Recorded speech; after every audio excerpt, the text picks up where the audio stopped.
Olá! Primeiro vídeo do ano, feliz 2024 para vocês mesmo, no caso, porque eu estou em 2023 ainda gravando este vídeo. Mas, pois bem, novo ano e novas metas, né? Não sei se vocês são desse time, mas eu gosto de fazer umas metas sempre no fim do ano, para o ano seguinte.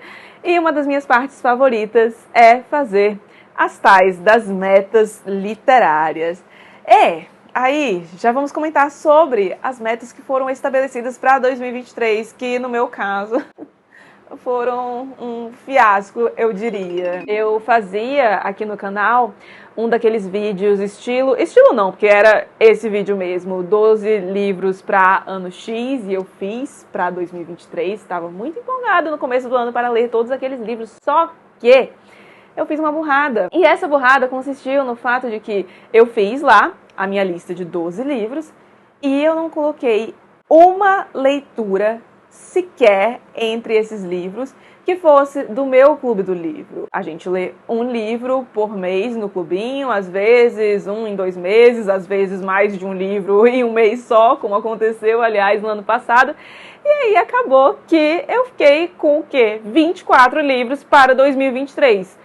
O que é basicamente metade das minhas leituras. Eu sempre costumo ler entre uns 50, 60 livros por ano. E por mais que eu goste de definir muitas das minhas leituras já de antemão, eu também gosto de deixar um espaço para que eu possa furar a fila. Vocês sabem que aqui no canal nós temos a famigerada fila de livros que furarão a fila. A minha é bastante movimentada, então eu gosto de deixar esse espaço também para uma coisa mais espontânea. E se eu seguisse a minha lista de 12 livros para 2023, isso não teria acontecido. Então eu deliberadamente resolvi ignorar boa parte daqueles livros. Eu li alguns, eu acho que eu cheguei a ler até mesmo metade da lista, mas deixei outro de canto porque era isso, gente, não ia dar. Para o novo ano, para 2024, eu resolvi fazer diferente. Em vez de 12 livros para 2024, temos aqui 5 livros para 2024. Uma lista bem mais humilde e já entrelaçando alguns outros projetos aqui no meio sobre os quais a gente conversa, aliás, ao longo deste vídeo. Pois bem, dito isso, então, sem mais delongas, vamos falar sobre a lista. Eu resolvi colocar 5 categorias diferentes e aí escolhi um livro para cada uma delas, e eu acho que essas categorias funcionarão ao longo de muitos anos, porque são coisas que eu gosto de ler mesmo. Então, provavelmente vai virar uma tradição aqui no ano este vídeo. Em vez de 12 livros para ano X, 5 livros para ano X. Ano X, no singular. Vamos lá para as categorias. Será que eu lembro das categorias só de olhar para os livros? Pois bem, nós temos aqui então categoria 1, biografia. Categoria 2, clássico que eu ainda não li. Terceira categoria, este deve ser o encalhado na estante. Quarta categoria, livro contemporâneo ou publicado recentemente. E quinta categoria, releitura. Vamos então a cada uma delas. Começando com biografia. Aliás, este livro aqui poderia também estar na categoria que eu já esqueci o número, que é de livro encalhado na estante, porque já tem um tempinho que eu tenho este livro por aqui e falo de A Vida Imortal, de Henrietta Lacks. Este livro, eu lembro muito bem, me foi recomendado por vocês, aliás, no primeiro ano aqui do canal, ou seja, há uns 3 anos. E o que a gente tem aqui? Gente, essa história, sério, quando vocês me indicaram, eu fui ler a sinopse, eu fiquei, meu Deus, preciso ler este livro. E aí acabou ficando um pouco parado aqui. A Henrietta foi uma mulher norte-americana bastante humilde e preta, e eu ressalto a cor da pele dela porque isso certamente tem muito peso na história de vida dela, e que acaba, por volta dos seus 29 anos, descobrindo que tinha câncer de colo de útero, de cebolinha aqui, câncer de colo de útero, e ela acaba falecendo do câncer. Só que as células dela são guardadas e repassadas a um grupo de pesquisas que se interessa muito por essas células porque elas tinham características especiais, elas se multiplicavam muito rápido. E essas células, inclusive, recebem o nome de HeLa, eu vou deixar escrito aqui para que vocês vejam, mas são basicamente as iniciais da Henrietta Lacks e foram usadas para muita coisa. A indústria farmacêutica ganhou muito dinheiro a partir dessas células. Essas células, inclusive, provavelmente salvaram muitas vidas. Eu lembro de ter lido que a vacina da polio veio a partir dessas células, a de algum tipo de herpes também, se não me falha a memória, entre outras. E essas células não foram doadas pela Henrietta de forma voluntária, elas foram colhidas ali sem o conhecimento dela e a família não recebeu nenhum tipo de remuneração por isso. Por muito tempo, aliás, eles nem sabiam do que estava acontecendo. E aí a Rebecca Skloot, que eu espero... Skloot? Não sei como é que se fala o nome da autora, mas vai estar aqui na descrição o link do livro para vocês, e aí vocês podem ver. Essa autora resolve fazer justiça à vida de Henrietta, falar da história dela, da família dela. E eu não fiquei sabendo do boom deste livro à época de seu lançamento, que foi 2010, se não me falha a memória, mas foi um livro que bombou muito. Aqui a gente tem até alguns blurbs, best-seller do New York Times, destaque do ano da Fish, eleito um dos 10 melhores livros de 2010 por mais de 60 publicações, ou seja, foi um livro que fez muito sucesso. Acho que essa leitura aqui tem tudo para dar certo e nós teremos resenha deste livro aqui no canal em março, porque em março rola aqui no canal o meu projeto Só Garotas, em que eu apenas leio e resenho livros escritos por mulheres. Então, olha, já temos aqui Paloma entrelaçando projetos para não acontecer a mesma coisa que aconteceu no ano passado. Vamos para a segunda categoria. Eu acho que essa é a segunda categoria, gente. Eu devia ter anotado isso na ordem. Mas a gente vai cobrir todas as categorias, não se preocupem, tá? Só pode ser que a ordem esteja meio diferente do que eu falei no começo do vídeo. Mas acredito que a segunda categoria seja clássico que eu não li ainda. E aqui temos Appointment in Samarra, do John O'Hara. Eu não cheguei a checar, mas eu acho que esse livro não tem tradução aqui. Se tiver, estará aqui em algum link da descrição para vocês, ok? Mas, seguinte, eu ouvi falar... Bom, na verdade eu já tinha ouvido falar do John O'Hara, não sei onde exatamente, mas sabia da existência do autor, de que era um autor renomado, etc., mas por algum motivo nunca tinha ido fuçar a obra dele. Só que, recentemente, eu li... Recentemente, a época deste vídeo, acho que não tão recentemente assim. Mas, no ano passado, eu li o História do Caminhar, da Rebecca Solnit, que foi uma das minhas melhores leituras disparado de 2023. E ela fala do John O'Hara. E ela fala de um jeito tão legal. Gente, é aquela coisa, né? Livro Esquema de Pirâmide. Aí eu fiquei, vou dar uma olhada então. Aí fui dar uma olhada e cheguei neste livro aqui. A Rebecca fala mais especificamente dos contos dele, só que eu gosto muito desta coleção, que é chamada Penguin Classics Deluxe. E aí, quando eu vi que tinha um livro dele publicado nesta coleção, eu li a sinopse, achei maravilhoso, peguei, pronto, vou ler este aqui, e aí, se eu gostar, vou para os contos dele, então. E por que que eu fiquei, ai meu Deus, por este livro? Primeiro porque, ai gente, eu falei, né, eu sou apaixonada pelas edições da Penguin Classics Deluxe. Mas a história, a sinopse também me chamou muita atenção, porque eu gosto muito de histórias que são ambientadas na Nova York do começo do século passado. Amo. Grande Gatsby, A Casa da Alegria, entre tantos outros. Ai, adoro. E este livro é ambientado na Nova York dos anos 1920, 1930 e tem toda aquela aura da sociedade ascendendo, a quebra da Bolsa de Nova York, as histórias da elite norte-americana, a questão do old money dando lugar ao new money. Eu acho isso muito legal de ler. E nós temos uma história aqui, assim, pelo que eu li, nós vamos acompanhar um protagonista aqui que está muito bem colocado na sociedade nova-iorquina, faz parte da elite, mas ele acaba decaindo.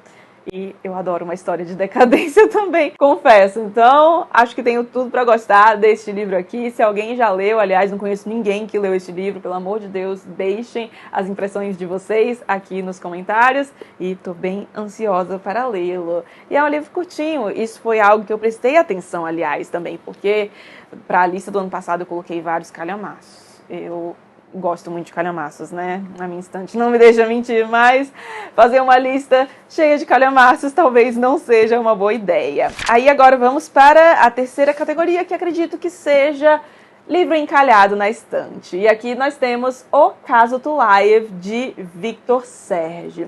Este livro também me foi recomendado, acho que também no primeiro ano de canal aqui, pelo Jonas. É Jonas, né? Eu lembro que eu tinha te chamado de Jonatas. E aí depois eu vi, putz, não era esse o nome dele. Eu espero que eu esteja acertando agora.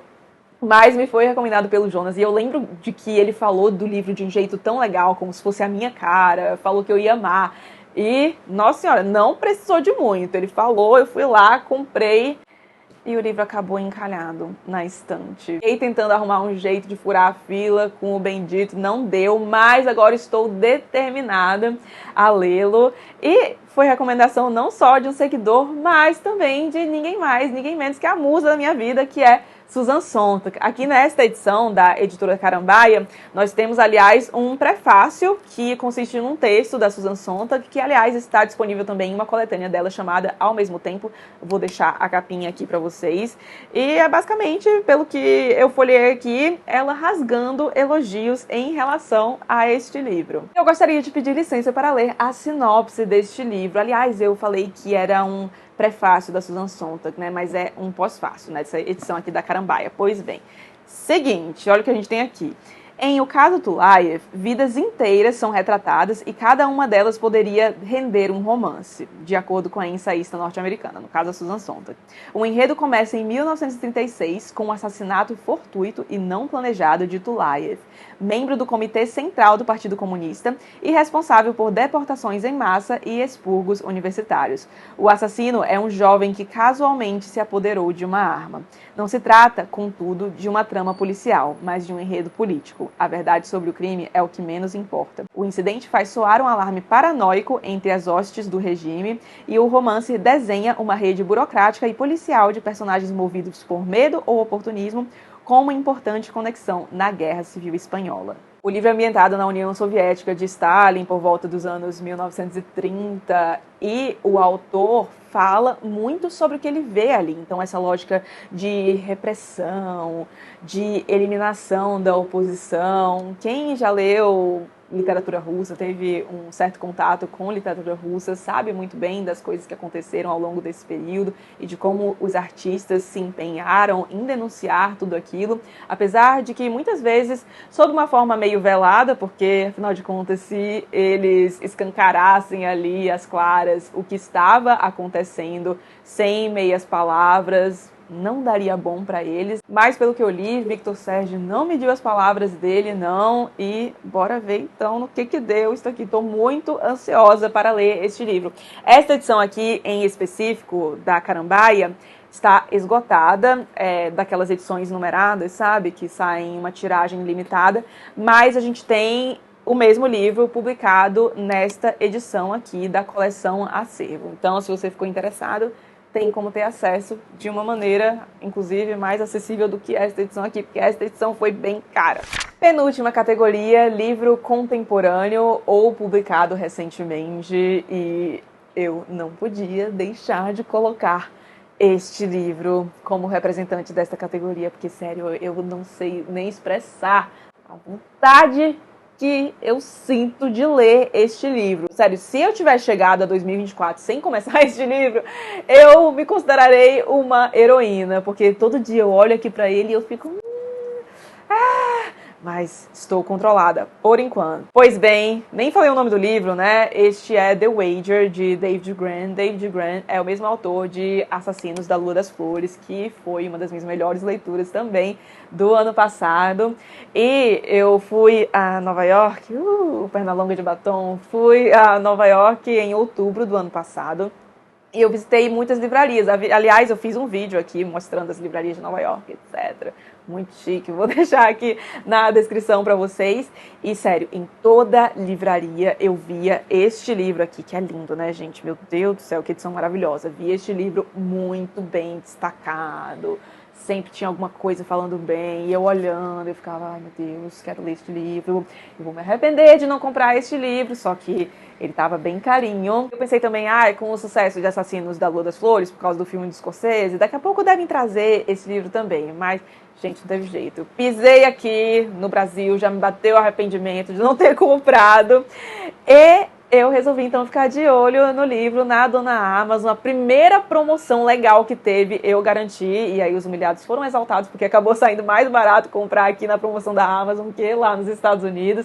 E eu tenho este livro. Ai meu Deus, contada a minha historinha aqui, vamos agora falar do que afinal trata o The Wager. Este é um livro de não ficção, ou seja, temos uma história real contada, e a história que nos é narrada aqui é a história desse navio, dessa embarcação chamada The Wager, que havia saído da Inglaterra numa missão secreta durante uma guerra com a Espanha. Se não me falha a memória, a intenção do navio era inclusive pilhar o tesouro que havia numa embarcação espanhola. E tem um monte de se não me falha a memória ao longo deste vídeo, né? Mas é porque eu não li os livros ainda, eu só li as sinopses, então estou me baseando nelas.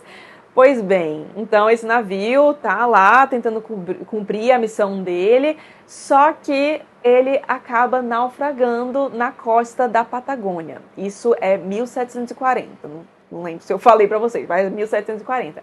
E aí, em 1742, comecinho de 1742, um bote, um barquinho meio chachelento, atraca na costa do Brasil, sim, Brasil, com alguns homens que eram sobreviventes desse naufrágio do The Wager.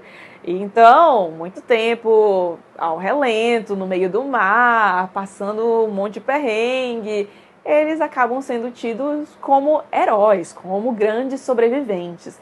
Só que, pouco tempo depois, vai atracar um outro barquinho, dessa vez no Chile, com mais alguns sobreviventes do The Wager. E a história que eles contam é muito diferente da história da galera que atracou lá no Brasil, e inclusive eles dizem que a galera que atracou lá no Brasil e que eram tidos como heróis eram, na verdade, uns baitas de uns traidores. Gente, olha, mas isso aqui deve ser maravilhoso, deve ser desgraceira do mais altíssimo nível. Eu amo ler sobre desgraça, o pessoal aqui do canal sabe. E eu amei tanto a escrita do David Grann, por causa do Assassinos da Lua das Flores, que as expectativas para este livro aqui já estão bem altas, até porque no ano passado, estamos gravando como se estivéssemos em 2024, então em 2023 eu li 2 livros que envolvem a temática de naufrágio também, que foram Moby Dick e No Coração do Mar, ambos muitíssimo bem colocados também entre as minhas melhores leituras de 2023, e ver isso aqui me deu todo um déjà vu de coisa que eu gosto, então estou muito ansiosa para ler este livro, certamente não tardará a aparecer novamente neste canal. E vamos para a última categoria, releituras. 2000 anos depois. Aqui. Pois bem, releituras. Olha só a Paloma entrelaçando projetos de novo. Entre 2021 e 2022, eu li a trilogia de Copenhague, da Tove Ditlevsen. Amei demais, amei muito. E o pessoal que me acompanha sabe da campanha que eu fiz para que, pelo amor de Deus, traduzam este livro, porque até pouco tempo ele não tinha tradução ainda. E aí minhas preces foram ouvidas, a Companhia das Letras traduziu em setembro ou outubro de 2023, não me recordo exatamente. Enfim, agora nós temos aqui, vou deixar a capinha para vocês, uma tradução deste livro maravilhoso. E quando ele foi traduzido, muita gente me pediu para ter leitura conjunta no meu clube do livro. Eu, então, nossa, mas não me importo nada de ler este livro novamente, resolvi atender ao pedido e em março a gente vai ler, então, no clubinho, meu clube do livro. Mais informações estão aqui na descrição do vídeo, como participar, a lista de livros do primeiro semestre, que já está definida, enfim, todas as informações indicadas aqui na descrição do vídeo. teremos então esta releitura. Estou muito empolgada, quero muito saber o que vocês vão achar da Tove Ditlevsen. Aqui a gente tem um livro bastante autobiográfico da Tove Ditlevsen, que foi uma grande autora dinamarquesa, um dos maiores nomes da literatura da Dinamarca, e ela tem uma história bastante complicada de vida. A infância dela foi muito difícil, ela se sentia muito deslocada no ambiente em que ela nasceu e cresceu. Depois, com a fama, ela tem a possibilidade de sair um pouco disso, mas acaba enfrentando outros problemas. E o que me chamou muita atenção neste livro aqui, primeiro, a escrita da Tove, que é lindíssima, mas também a forma muito crua como ela analisa as coisas. Ela olha ali, expõe situações que muitas vezes imagino que devam ter sido vergonhosas para ela, mas ela expõe com uma sinceridade. Eu acho isso um ato de tanta coragem, colocar ali os seus erros para todo mundo ver, e de uma forma tão honesta como ela faz aqui. E o final deste livro, nossa, ainda mais sabendo como a vida da Tove terminou, o final fica ainda mais impactante. Eu amei demais este livro e tô ansiosa para reler, então, em 2024, com vocês. E pois muito bem, então estas são algumas das minhas escolhas para ler em 2024. Se vocês quiserem saber o que mais eu pretendo ler em 2024, a gente tem aqui o vídeo das leituras do primeiro semestre do Clubinho, que já estão definidas. Aliás, começamos já Os Irmãos Karamazov, de Dostoiévski, que vai ser leitura conjunta de janeiro e fevereiro, porque afinal de contas um baita de um calhamaço, como vocês conseguem ver aqui, então precisa dar tempo pra gente ler e discutir com calma. Se você quiser participar da leitura conjunta, fique mais do que à vontade, será muito bem-vindo. Informações estão aqui na descrição do vídeo. Qualquer coisa vocês podem mandar um e-mail também para o suporte do meu Clube do Livro, vou deixar o e-mail deles aqui. E me contem aí, o que vocês planejam ler neste ano? Eu adoro fuxicar as metas alheias. Este é um dos tipos de vídeo ao qual eu mais gosto de assistir, de ver a galera comentando as metas, porque tá todo mundo empolgado, né? Geralmente é legal para você descobrir livros novos também. Então, me contem aí as metas de vocês, e se vocês ficaram interessados por algum aqui, pretendem ler, me contem aqui nos comentários. Se você gostou do vídeo, não esqueça de deixar um like e de se inscrever aqui no canal, caso não seja inscrito ainda. Um grande beijo e até os próximos vídeos.